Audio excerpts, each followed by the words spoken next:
मिले बनवारी।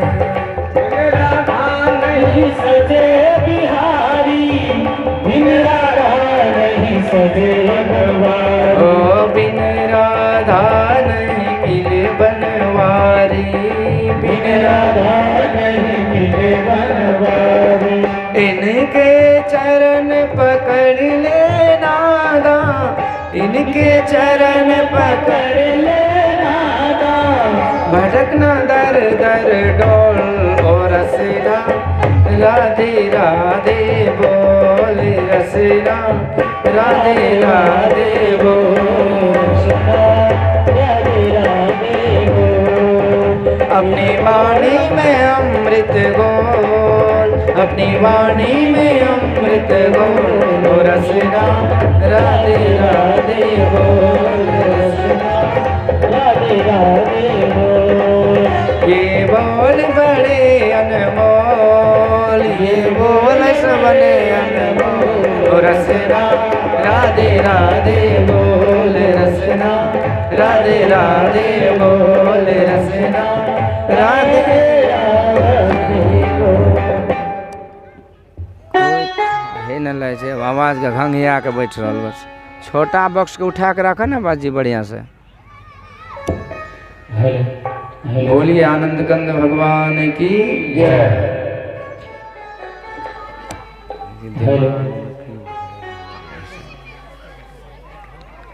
दिमाग खाली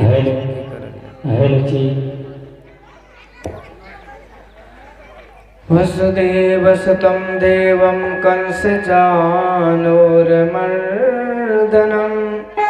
देवकी परमानंदं कृष्णं वंदे जगद्गुरुं। वृंदावन समवन नहीं, नंद गाँव समगाँव, बंसी बट समवट नहीं, कृष्ण नाम समनाम। बास भलो वृंदावन में, जहाँ पास बहे यमुना पटरानी।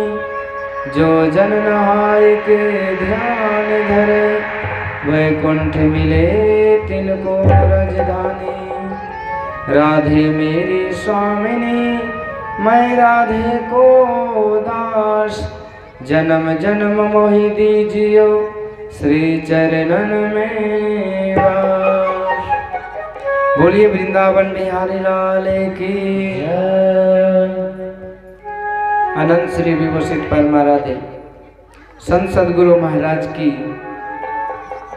असीम अनुकंपा से परम मंगलमय श्रीमद् भागवत महापुराण कथा सप्ताह ज्ञान यज्ञ के 7वें दिन के कथा में पधारे हुए समस्त गुरुजन, धर्म प्रेमी सज्जनों, भक्तिमती माताओं तथा बहनों, माँ भगवती की परम पावन सानिध्य में, उन्हीं के छत्र छाया में, उन्हीं के दरबार में ये कमला देवी, श्रीमती कमला देवी माता जी के पुण्य प्रताप से, इन्हीं की तपस्या से हम लोगों को ये दूसरी बार कथा सुनने का सौभाग्य मिल रहा है। कुछ ही ऐसे होंगे जो पहली बार सुने होंगे, क्योंकि 1-2 साल पहले एक बार और इसी जगह पे कथा हुई थी। तो ये 7 दिन की कथा कहते हैं अश्वमेध सहस्राणी वाजपेयी शतानी च, हजारों अश्वमेध और वाजपेयी यज्ञ के पुण्य के बराबर पुण्य इस कथा के सुनने से मिलता है, इस कथा को करवाने वाले को मिलता है। अक्षय पुण्य के भागी होते हैं और जीवन में उसके ऊपर भगवान की कृपा होती है, भगवान की भक्ति की प्राप्ति होती है और जीवन सुखमय और शांतिमय आनंदमय होता है। तो आइए, अंत भला तो सब भला, आज हम लोग अंतिम कथा, अंतिम दिन की कथा में प्रवेश करें। वैसे प्रभु की कथा का कोई अंत नहीं है। हरि अनंत हरि कथा अनंता, काहे सुनाई वो विधि सब संता। हरि परमात्मा अनंत है तो उसका कथा भी अनंत है, उसका कोई अंत नहीं है। कहते हैं हरिरस पिबत भागवतम रसमालयम मुहुर्हो भविका भावुका रसिका भूवि भावुका। कहते रसमालय में रस का भंडार है। जहाँ भोजन का भंडार रहता है उसको भोजनालय कहते हैं, जहाँ विद्या का भंडार रहता है उसे विद्यालय कहते हैं। उसी तरह जहाँ रस का भंडार हो उसे रसमालय रसालय कहते हैं। ये भक्ति भजन सत्संग ये प्रभु का रसालय है। यहाँ पर कथा रस का भरमार है, कोई अंत नहीं है। कहते जब तक जीवन है तब तक इन कथा को सुननी चाहिए। किसी ने स्वामी विवेकानंद जी महाराज से पूछा था कि why do we need to do prayer, for what sake we should do prayer to the God. कहते हमें आवश्यकता क्या है भक्ति करने की, किस लिए क्यों करें हम भक्ति सत्संग की क्या जरूरत है। हम कमाते हैं तो खाते हैं तो घर चलाते हैं, परिवार चलाते हैं, सब कुछ जब करने से ही होता है तो भक्ति भजन का क्या जरूरत है। तो स्वामी विवेकानंद जी महाराज कहते हैं कि as long there is a fear of death so long there is a prayer, there is a devotion towards the God. कहते जब तक जन्म मृत्यु का दुख है, जब तक आवागमन का दुख है, जब तक दैहिक दैविक भौतिक ताप है, जब तक जीव त्रैताप से संतप्त है, तड़प रहा है, दुख से व्याधि से, तब तक भक्ति की जरूरत है। ये दुख तो अभी अंत ही नहीं हुआ है, दुख तो हमारा जीवन का साथी है। तो इसलिए जब हम भक्ति भजन करते हैं तो तब तक इसीलिए हमारे जीवन में भक्ति सत्संग भजन की आवश्यकता है। क्योंकि आवागमन सम दुख दूजा है नहीं जग में कोई, इसके निवारण के लिए प्रभु भक्ति करनी चाहिए। हम लोग के गुरु महाराज कहते हैं कि जो आवागमन है जाना और आना, जैसे हम 7 दिन यहाँ थे, कल तो हम चले जाएंगे, पर हम ही नहीं चले जाएंगे, कितने स्वर सुहासिन आए हैं वो भी चले जाएंगे, उतने ही नहीं चले जाएंगे। अभी जितने कलसी वाली बच्चियाँ सब है ये भी जब बड़ी होती है तो इसका भी विवाह शादी होता है, ये भी घर छोड़ करके अपने घर छोड़ करके दूसरे घर चली जाती है। जो ये दुनिया में जन्म लिए हैं वो भी एक घर से दूसरे घर बदलते बदलते संसार रूपी घर को भी छोड़कर चले जाते हैं। तो चलना ही लगा हुआ है, जीवन में कोई अस्थिर नहीं है। सातों स्वर्गों केरे निवासी, देव धनुज सब अमित विलासी, कोई न स्थिर सब ही बटोही, सत्य शांति एक स्थिर वही, शांति स्वरूप सर्वेश्वर जानो, शब्दातीत कई संत बखानो। तो कोई स्थिर नहीं है, सब बटोही है। गोरखनाथ जी महाराज से कहा तुमने अवधूत क्यों बना? गोरख अवधूत वेश में रहते थे। तो गोरखनाथ जी महाराज कहते सुनो, जामन मरण बहुरी वियोगी, अताथे गोरख भैला योगी। कहते जन्म मरण मिलन बिछड़न योग वियोग संयोग, ये जो जीवन में होता रहता है ये कष्ट को देता रहता है। तो इसी से छूटने के लिए, इसी के निवारण के लिए हम योगी का भेष धारण किए। तो कहने का मतलब ये है कि भक्ति की आवश्यकता हमको इसलिए है क्योंकि हमारे जीवन में दुख है, अशांति है, पीड़ा है, कष्ट है। तो जिसके जीवन में दुख नहीं है, जिसको दैहिक दैविक भौतिक ताप नहीं है, जिसको आवागमन का दुख नहीं आएगा, उसके लिए भक्ति की कोई आवश्यकता नहीं है। पर आप लोगों में से कोई ऐसे हैं जो हाथ उठा के बतलाइए कि हमको आवागमन का दुख नहीं होगा, हमको दैहिक शारीरिक दुख नहीं होगा, दैविक ताप मानसिक ताप नहीं होगा। ऐसा कोई किसी के पास कोई गारंटी है? हम घर में रहते हैं, कब भूकंप हो जाए पता है? तो यही है दैविक दुख, कब आंधी तूफान आ जाए, कब बाढ़ आ जाए, ये कोई नहीं जानता है। ये दैहिक दुख बहुत, ये दैविक दुख बहुत पीड़ा देता है। अब 10-15 साल पहले यहाँ पर एक बाढ़ आया था, आप लोगों को याद होगा।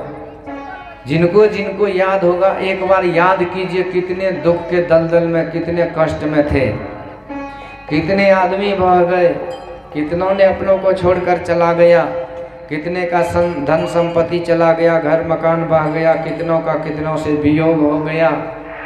कितना दुख है, इस दुख को याद कीजिए। यह है दैविक दुख। एक होता दैहिक दुख, शरीर में बहुत तरह के रोग बीमारी हैं। एक होता भौतिक दुख। भौतिक दुख होता अनायास घटना हो जाना, गाड़ी से एक्सीडेंट कर जाना, वृक्ष से गिर जाना, ये सारे भौतिक दुख में आते हैं। अभी जहाँ मैं रुका हुआ हूँ प्रमोद बाबू के घर पे, तो इसी की माँ जो थी ना, ये कुर्सी पे बैठी थी बेंच पर।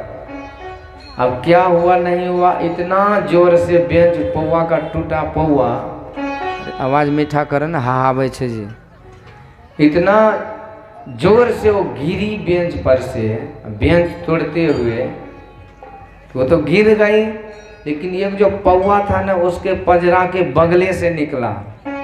यदि वो बीच पंजरा में लगता तो आर पार हो जाता। तो गुरु महाराज की असीम अनुकंपा है, आवाज उठाइए, असीम अनुकंपा है कि कुछ नहीं हुआ, खरोच तक नहीं लगा, नहीं तो कांटीली नोकीली वो जब पौवा लगता तो कुछ भी हो सकता था। ये तो बड़े बड़े ताप संताप हैं जो भक्ति भजन के प्रभाव से ही बच सकते हैं उससे। ये तो बड़ा मुश्किल है, बड़े बड़े संकट से आदमी टल जाता है। एक बार मैं जा रहा था, हम लोग कुछ आदमी थे बाबा लोग, गाड़ी पर बैठ के चंदा करने गया तरफ, और रास्ते में देखिए उधर साफे बंद कर दें, बाहर वाला भी बॉक्स बजेगा ना। तो रास्ते में वहाँ पर वैन से बहुत तेजी से जा रहे थे और सामने से एक ट्रैक्टर क्रॉस कर रहा था रोड को, और 100 के स्पीड में गाड़ी जा रही थी। 100 के स्पीड में गाड़ी जा रही थी, ठीक है रहने। और ट्रैक्टर वाले सामने आ गया तो ड्राइवर को कुछ समझ में नहीं आया, तो उन्होंने ब्रेक दिया।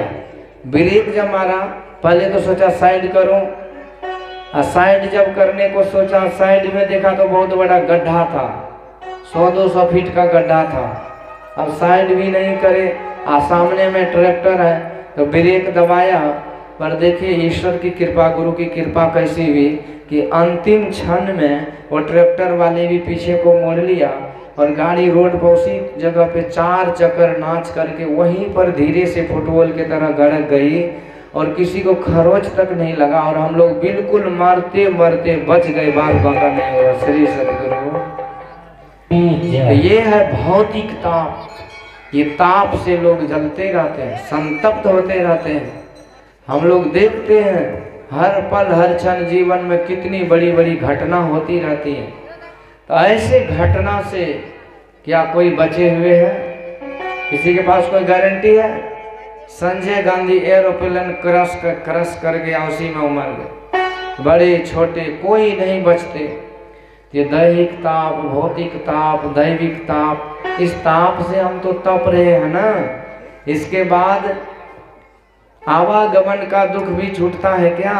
कुशल कुशल के पूछते कुशल भया न कोई, जरा मोई न भय मुआ तो कुशल कहाँते हो।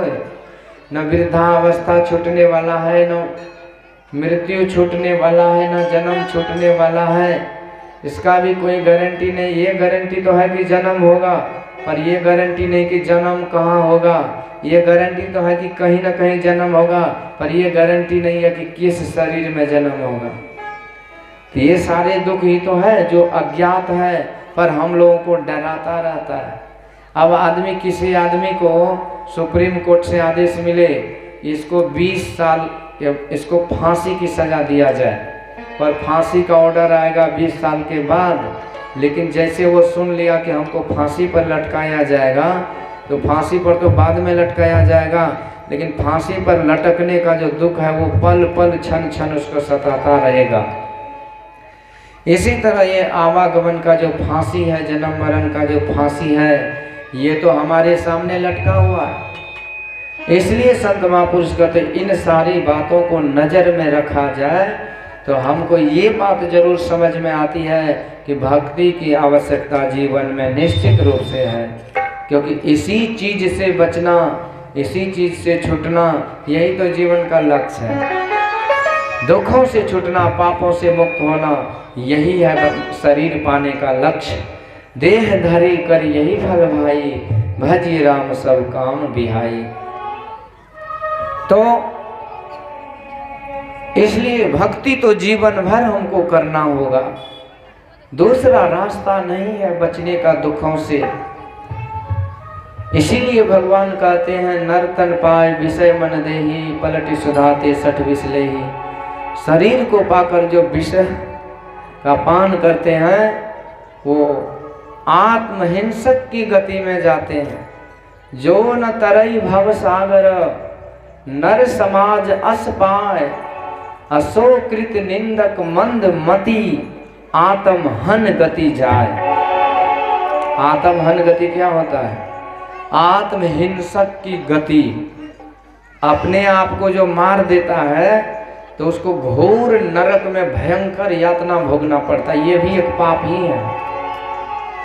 तो कहते जो ऐसे शरीर को पाकर, ऐसे साज सामानों को पाकर इस संसार सागर भव सागर से पार नहीं करना चाहता है, भक्ति अर्थात भक्ति भजन करके अपना कल्याण नहीं बनाना चाहता है, वो आत्महिंसक की गति में जाता है, यानी त्रियग योनि में नाना प्रकार के नरकों में दुखों को भोगना पड़ता है उसे।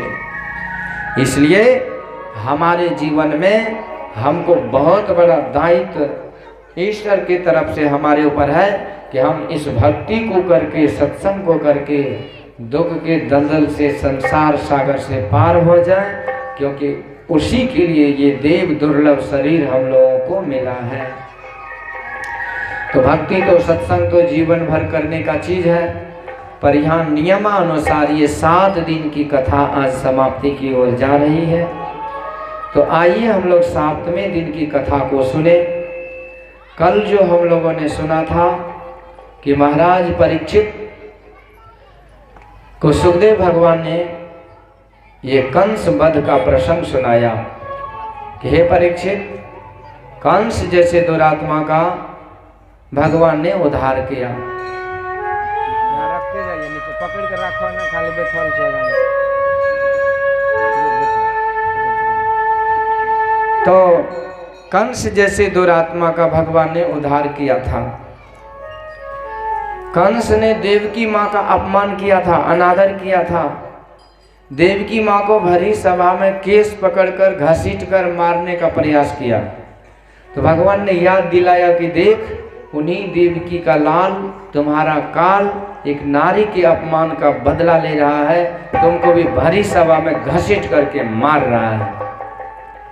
तो नारी का अपमान जो होता है ना, वो पूरे जीवन को सत्यानाश कर देता है। दुर्योधन ने द्रौपदी महारानी का अपमान किया था, तो भीम ने एक दिन एक ही गदा में उसके जंघा को थौवा कर दिया था।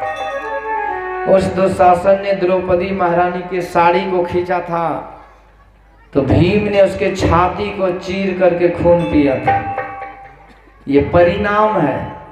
नारी जाति जो है, ये जब क्रोध करे तो काली हो जाती है, और इस काली के सामने उसके मुंह का आहार बनना पड़ता है, उसके क्रोध का प्रकोप को झेलना पड़ता है। तो आज ये कंस को भगवान ने वही याद दिलाने के लिए आज भगवान ने कंस को संहार किया। परीक्षित पूछते हैं, गुरुदेव ये कंस तो मामा थे ना, तो मामा से कैसे हो गया झगड़ा? मामा तो बड़ा अच्छा होता है। माँ डबल माँ है ना, उसमें एक माँ में बहुत ममता रहती है, ममता है इसीलिए उसको माँ कहते हैं। तो ममता मयी माँ होती, या देवी सर्वभूतेषु दया रूपेण संस्थिता, दया की रूप होती है, उसके अंदर दया बहुत भरी रहती है, उसके अंदर ममता रहती है, बच्चों के लिए ही उसका जीवन रहता है। पर यहाँ डबल माँ है, दो माँ है। तो दो माँ होने के बाद भी ये कंस मामा थे, तो उसको क्यों मारा? सुखदेव जी कहते हैं परीक्षित, ये कंस जो था न, ये कसाई था। कंस शब्द जो है उसका अर्थ ही कसाई होता है। कस धातु से कंस शब्द बनता है संस्कृत में, संस्कृत टर्म है। तो कस धातु से कंस बनता है। कस को ही हिंदी में कसाई बोलते हैं। जो दूसरे को कसता है, कष्ट देता है, वो कसाई है। कसाई वैसे बोलते किसको है? जो दूसरे का गर्दन काटता है, वो समास रूप में कसाई उसी को बोलते हैं, जो दूसरे को फांसी पे चढ़ाता है। जैसे आप देखिए किसी अपराधी को, अरे आवाज से करण जी, किसी अपराधी को फांसी जब ऑर्डर मिलता है तो वहाँ पर एक कसाई को बुलाया जाता है और वो कसाई उसको फांसी पर लटकाता है ना। लेकिन हकीकत में कसाई कौन है? कसाई वो नहीं है जो उसको फांसी पर खींच रहा है। कसाई तो जो है जो दूसरे को सीधे सीधे कष्ट देता हो, तो वहाँ नौकरी कर रहा है। तो ये कंस जो था ये कसाई वाला ही काम करता था। दूसरों को मारने का जो काम करे उसे कसाई कहते हैं। आप वहाँ देखिए खुट्टी गड़ा हुआ, जहाँ आप कुछ श्रोता लोग बैठे हैं वहाँ एगो खुट्टी गड़ा है और वहाँ पर गर्दन कटता है। और वहाँ हम देखते लोग बड़ा श्रद्धा प्रेम से फूल चढ़ाता है। फूल माँ के सामने चढ़ाया जाता है, भगवान के सामने चढ़ाया जाता है। जहाँ गर्दन कटता है उस स्थान को बूचड़ खाना बोलते हैं। इसलिए अब कहिए, आप सोना को मिट्टी तो नहीं बोल सकते ना, अब मिट्टी को सोना बोल सकते हैं? तो जहाँ दारू शराब पिए उसको जुआरी अड्डा बोलेंगे कि उसको सत्संग मंदिर बोलेंगे? आपको मैं समझाता हूँ। तो जहाँ गर्दन कटता हो, जीव का जभय होता है, उसको बूचड़ खाना बोलेंगे कि उसको खुट्टी में जाकर अगरबत्ती घुमाएंगे? इसलिए वो जगह पवित्र नहीं हो सकता है। पर एक बात जरूर है कि माँ काली का मंदिर है, तो माँ काली पवित्र है। माँ काली है इसीलिए जगह पवित्र है। और जिस जगह पे बलि होता है वो जगह पवित्र नहीं होता है। उस जगह पे कलयुग रहता है और वहाँ जाइएगा तो कलयुग कपार पे सवार होगा। इसलिए उस जगह का जो गलत है उसका विरोध कीजिए और जो सही है उसका समर्थन कीजिए। आप किसी का कोई इलाज कर रहे हैं, सेवा कर रहे हैं, तो उसका मदद कीजिए। और जो दूसरों को दुख पहुंचा रहे हैं तो ऐसे लोगों का विरोध कीजिए। तो ये कंस वाला काम है।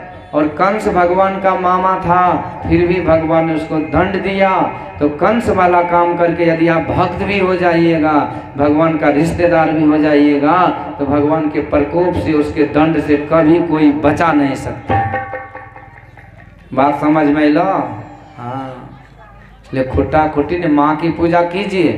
खुट्टा की पूजा नहीं कीजिएगा तो कम से कम जो मुड़ी काटने वाला सब वो तो सोचेगा कि भाई इसका विरोधी सब है, तो इस काम को बंद करो। बहुत सारे मंदिर हैं, लोग जब समझदार होते गए तो वहाँ जभय नहीं होता है, बूचड़ खाना नहीं बना हुआ है, फूल पत्ती अगरबत्ती से चढ़ाते हैं। पर पता नहीं हम लोगों के दिमाग में कौन सा भूसा भरा हुआ कि यहाँ पर कत्ल करते हैं, कचहर मचाते, खून की नदी बहाते हैं। तो अरे भगवान कहते यदा यदा ही धर्मस्य ग्लानिर्भवति भारत, मैं अधर्मियों का संहार करने के लिए और संतों के धर्म की स्थापना करने के लिए अवतार लेता हूँ। अच्छा बतलाइए कि बकरी खस्सी कौन सा अधर्मी है? आपके कौन से धर्म को उन्होंने बर्बाद कर दिया है? कौन सा उन्होंने पाप कर दिया है? क्या किया दिया उन्होंने? उसके मुंह में तो जबान भी नहीं है, वो तो आपका चोरी भी नहीं करता, कुछ भी नहीं करता है, वो घास भूसा खाता है। पर आपको जैसे अपने परिवार से ममता है, बेटा से, बेटी से, पोता से, पोती से, किससे ममता नहीं? किसी को कुछ है जो तो माँ तड़पने लगती है कि हमारे बच्चा को कैसे हो गया। पर वो भी तो किसी का बच्चा है ना, उसकी भी तो कोई माँ है, उसके अंदर भी तो ममता है, वो भी तो किसी का भाई बहन है, कुछ है। हम उसको काट करके, उसके जीवन में उसको दुख दे करके क्या हम सुखी हो सकते हैं? कभी संभव नहीं है। 4 वेद 6 शास्त्र में बात मिली है दो, सुख देवे सुख होता है, दुख देवे दुख होए। 4 वेद 6 शास्त्र की ये 2 ही बात है। कि आत्मनः प्रतिकूलानि परेशान न समाचरेत। शास्त्र कहते हैं जो आपको अच्छा नहीं लगता, धर्म की परिभाषा समझिए, कहते हैं जो रखो ना, ठीक, जो आपको अच्छा नहीं लगे वो दूसरों के साथ नहीं कीजिए। तो आपको अपना उंगली कटवाना अच्छा लगता है? सरकार कोई योजना निकाल दे कि सबको अपना अपना उंगली काट के भेजो, सरकार को ही हम लोग बर्खास्त कर देंगे। तो आपको उंगली कटवाना अच्छा नहीं लगता है, हम किसी का गर्दन कैसे काट सकते हैं? ये अधर्म हुआ। जो आपको अच्छा नहीं है वो अधर्म है, और जो आपको अच्छा है वो धर्म है। इसको मैं और तर्क देता हूँ। आप जो है, आप चाहते हैं कि कोई हमको ठग ले, ऐसा कोई चाहते हैं कि हमको कोई ठग ले, कोई हमसे झूठ बोले, ये आप चाहते हैं? हम चाहते हैं कि सब कोई हमसे सच बोले, इसका मतलब झूठ अधर्म है। हम चाहते हैं कि हमारा कोई भी सामान कोई चोरी नहीं करे। कोई चाहते कि आपका सामान कोई चोरी करे? तो चोरी यदि आप नहीं चाहते हैं, इसका मतलब चोरी झूठ गलत है, अधर्म है। आप चाहते हैं कि आपके परिवार के लोग दारू शराब पी करके सड़क पर सोया रहे, कोई नहीं चाहते हैं, इसका मतलब दारू शराब गलत है। इसी तरह से जो आपके प्रतिकूल है, जो आपको अच्छा नहीं लगता है, वही अधर्म है। जो आपको अच्छा लगता है वही धर्म है, वही सबके साथ करना चाहिए। हम चाहते हैं कि हमारी सब कोई प्रशंसा करे, हमारी बड़ाई करे, इसका मतलब प्रशंसा और बड़ाई करना धर्म है। और हम नहीं चाहते कि हमें कोई गाली दे, निंदा करे, इसका मतलब गाली निंदा धर्म है। ये धर्म मतलब जो धारण करने योग्य चीज है उसे ही धर्म कहते हैं, और जो धारण करने योग्य चीज नहीं है उसको अधर्म कहते हैं। अब इससे खुल करके और क्या धर्म की परिभाषा को समझाया जाए। इसीलिए इस धर्म को समझिए, ये खसी बकरी को जब्ह करना ये घोर अधर्म और घोर पाप है। यही कंस का काम था, यही कंस करता था, इसीलिए भगवान ने उसका संहार किया। जो जिसको मारेंगे उसका बदला उसे चुकाना पड़ेगा। एक प्रसंग आता है कि एक बार भगवान अर्जुन के साथ भ्रमण कर रहे थे जमुना किनारे, तो देखा कि एक मछुआ था, मछली मार मार के नाव पे भर रहा था। तो अर्जुन कहते भगवान मछुआ एक है, मछली अनेक लाखों करोड़ों हैं, तो इतने सारे मछलियों को एक मछुआ मार रहा है, तो अगले जन्म में इतनी सारी मछलियां एक मछुआ से बदला कैसे लेगा? भगवान कहते अर्जुन ये बात मैं तुम्हें बाद में बताऊंगा, अभी चलो। दोनों चल गए, समय बीतता गया, समय के साथ सब कुछ बदल जाता है। अभी हम लोग जैसे हैं ना, 10-20 साल के बाद हम लोग ऐसे नहीं रहेंगे। जितने बूढ़ी सूढ़ी माता सबका रसीद कट जाएगा, हम लोग भी ऐसे हो जाएंगे। जो बच्चे हैं जवान हो जाएंगे, सब बदलता रहता है, ये दुनिया एक जैसा नहीं है। तो समय बीता, भगवान अर्जुन के साथ उसी रास्ते से गुजर रहा था, तो क्या देखा कि एक हाथी दलदल में फंसा हुआ है, अब पूरे शरीर में हाथी का पिल्लू सगबग करके खोद खोद के उसके गुद्दा को, मांस को खा रहा था। उस दर्द से, पीड़ा से हाथी कराह रहा था, तड़प रहा था, छटपटा रहा था, तो बहुत तड़प रहा था उस दर्द से, पीड़ा से। तो उसी समय अर्जुन देखा तो द्रवीभूत हो गए, विह्वल हो गए। भगवान के पास आते हैं, कहते प्रभु आप तो दीन बंधु हैं, दयालु हैं, कृपालु हैं, आप तो करुणा के सागर हैं, तो आप एक बार करुणा करो, कृपा करो कि बेचारा वो हाथी दलदल से निकल जाए, उसको बहुत पीड़ा है, कष्ट है, और मैं आपसे निवेदन करता हूँ कि उसको छुड़ा लो। भगवान कहते अर्जुन देखो, मैं तो छुड़ाने के लिए संसार में आता हूँ, लोगों को कहता हूँ भाई तुम पाप कर्मों को मत करो, इससे दुख होगा। लोग हमारी बात नहीं मानते हैं और पाप कर्मों को करते हैं, तो बोलो हम उसे दुख से कैसे छुड़ा सकते हैं। तुम्हारा ही प्रश्न था अर्जुन, बहुत पहले तुम ही ने पूछा था कि वो मछुआ जो मछलियों को मार रहा था वो मर करके अगला जन्म में कैसे क्या होगा। तो सुनो अर्जुन, वही मछुआ जो पहले प्राचीन काल में मरा था, इस समय वो मछुआ मर करके हाथी बन गया। जितनी मछलियाँ थी वो सारी मछलियाँ आज पिल्लू बन करके एक साथ एक मछुआ से चुन चुन करके हिसाब चुकता कर रहा है। ये कर्म का लेखा जोखा मिटने वाला नहीं है। एक जन्म नहीं 100 जन्म के बाद भी हिसाब चुकाना पड़ेगा। कभी न कभी वो हिसाब खाता में है तो देना ही पड़ेगा। धृतराष्ट्र ने कहा था कि मैं 100 जन्मों तक याद है मुझे कि मैंने किसी को नहीं मारा, तो मेरे सामने मेरा 100 बेटा कैसे मरा भगवान बताइए। भगवान कहते धृतराष्ट्र, तुम्हारा 100 जन्म की बात तुमको याद है, पर तुम्हारा केवल 100 जन्म नहीं हुआ है भैया, तुम तो लाखों करोड़ों जन्म ले चुके हो। सुनो, 100 जन्म से पहले एक जन्म में एक संत ने हंस का जोड़ा तुम्हारे घर दिया था, बोला था इसको रखना, मैं तीर्थ यात्रा से आ रहा हूँ ले लूँगा। और तुमने उस हंस के जोड़ा से जो बच्चा हुआ उसके 100 बच्चे को तुमने मार करके खा गया, इसलिए तुम्हारे सामने तुम्हारे 100 बच्चे की हत्या हो गई। ये कर्म का लेखा जोखा है, इसलिए दुनिया में खाने पीने की कमी नहीं है। कम से कम आप भारत जैसे पवित्र भूमि पर जन्म लिए हैं। ऋषियों महर्षियों संतों की भूमि है और ये भारत को तीर्थ कहा गया है। India is the gods own home, कहते भगवान का अपना घर है। सारी धर्म संस्कृति का प्रचार इसी पवित्र देश से, भारतवर्ष से दुनिया में होता है। तो ऐसे पवित्र भूमि में जन्म लेना सौभाग्य की बात है, उसमें भी सनातन धर्मी होना भी सौभाग्य की बात है। तो हमारे पूर्वज हमारे ऋषि महर्षि थे, हम उन्हीं के संतान हैं। हमारे सनातन धर्म संस्कृति में जीवों के ऊपर दया करना सबसे बड़ा धर्म बताया गया है। इसलिए अपनी धर्म, अपनी संस्कृति, अपने पूर्वज, अपने गौरव गरिमा को समझते हुए सनातन धर्मी होने के नाते यही उपदेश शास्त्र में इस कथा के माध्यम से दिया जाता है कि निश्चर वाला खाना पीना, ये कुकर शुकर का भोजन त्याग दीजिए, ये कसाई वाला काम छोड़ दीजिए, सतगुण खान पान में पागो, मांस मछरिया भोजन त्यागो, सतगुण खान पान में पागो, खान पान को प्रथम समारो, तब रस रस अवगुण समारो। तैसे मांस मछरिया खात है सुरापान से हेत, तेनर जड़ से जाएंगे जो मूली की खेत। ऐसे अपने आप को धर्म के जड़ से मत उखाड़िए, धर्म को पकड़े रहिए और यह अधर्म वाला भोजन अधर्म वाला काम न करें। तो यही भागवत की शिक्षा है। यही शिक्षा को ध्यान में रखते हुए भगवान ने उस कंस का संहार किया।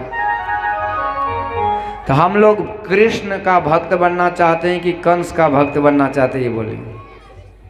कौन से कंस का भक्त बनना चाहते? एक बार हाथ उठाइए तो। कोई नहीं बनना चाहते। इसलिए कंस का जो भक्त है वही वो करता है कसाई वाला काम।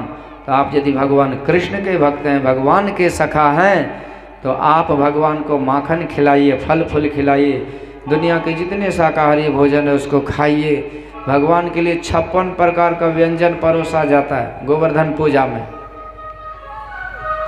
भगवान कहते खाने में दुनिया में किसी चीज़ की कमी नहीं, इसीलिए हमको लोग भक्त लोग 56 प्रकार के व्यंजन चढ़ाते हैं। तो आप भी परोस के भगवान को चढ़ाइए और खुद खाइए। इसलिए आज भगवान ने कंस का उद्धार किया। तो ये कर्मों का फल है। हम लोगों को ऐसे अच्छे अच्छे कर्मों को करते हुए भक्ति सत्संग में मन को लगा करके मनुष्य बन के जीना चाहिए। आसरा इस जहाँ का मिले ना मिले, आसरा इस जहाँ का मिले ना मिले, मुझको तेरा सहारा सदा चाहिए, मुझको तेरा सहारा सदा चाहिए। आसरा इस जहाँ का मिले ना मिले, आसरा इस जहाँ का मिले ना मिले, मुझको तेरा सहारा सदा चाहिए, मुझको तेरा सहारा सदा चाहिए।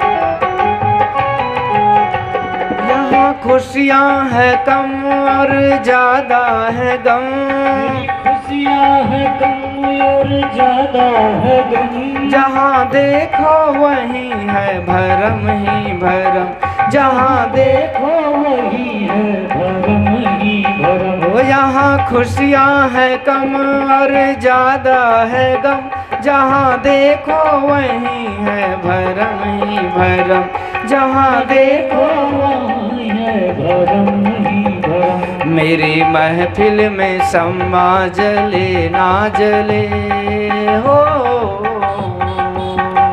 मेरी महफिल में सम्मा जले ना जले, मेरे दिल में उजाला तेरा चाहिए, मेरे दिल में उजाला सदा चाहिए। ये आसरा इस जहां का मिले ना मिले, मुझको तेरा सहारा सदा चाहिए। आसरा इस जहां जहाँ का मिले ना मिले, मुझको तेरा सहारा सदा चाहिए। ये मुझको तेरा सहारा सदा चाहिए। तेरा सहारा सदा चाहिए।